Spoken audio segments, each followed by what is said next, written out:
Mais alhamdulillah, c'est juste un rappel en fait par rapport aux règles, certaines des règles qui ont rapport avec la femme musulmane, parce que on remarque malheureusement que à l'époque actuelle, il y a beaucoup de négligence du côté de l'habillement des femmes, comment elles s'habillent, comment elles sont habillées en général. Donc c'est important de, Inch'Allah, faire attention à ça et d'enseigner aux femmes,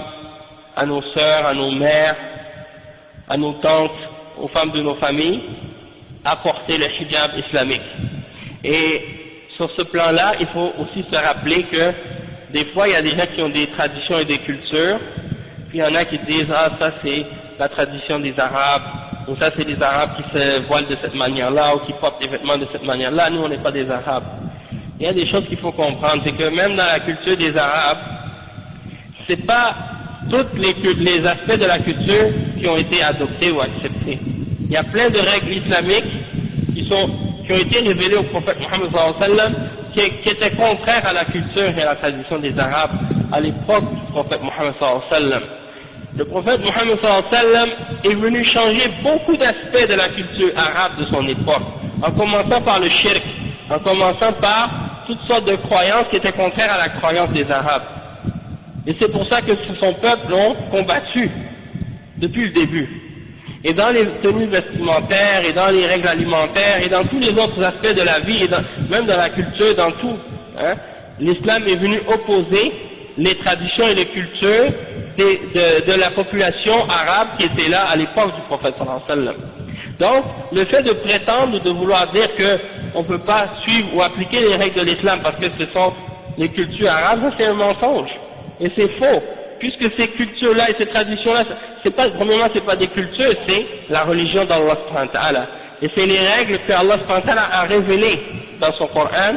et par la sunna de son messager sallallahu alayhi wa sallam. Et ces règles-là, elles ont été combattues par les Arabes à l'époque du prophète sallallahu alayhi wa sallam. Ils ne voulaient pas les suivre. Mais, par la suite, quand ils ont eu la foi, quand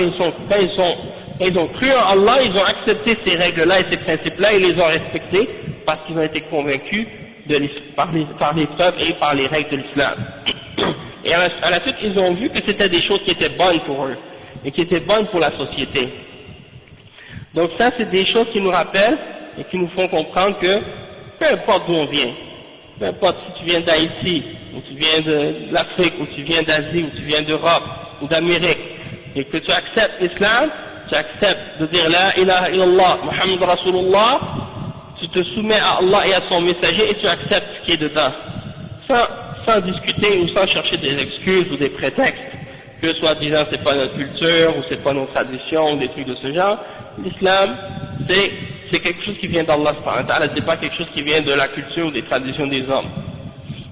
Et c'est pas pour un peuple en particulier par rapport aux autres, c'est pour tous les peuples, c'est pour tous les hommes. Donc on va s'arrêter avec ça ici pour aujourd'hui, Inch'Allah, et puis on se retrouvera demain, Inch'Allah, pour la suite des conférences et des cours, avec d'autres sujets. On va parler de certaines questions qui sont reliées à la croyance et à l'aqidah et au manhaj aussi, par rapport aux groupes et aux tendances qui sont extrémistes dans la communauté, pour réfuter certaines de ces idéologies-là, Inch'Allah. Donc, أقول قولي هذا سبحانك اللهم وبحمدك أشهد أن لا إله إلا أنت أستغفرك وأتوب إليك وبارك الله فيكم.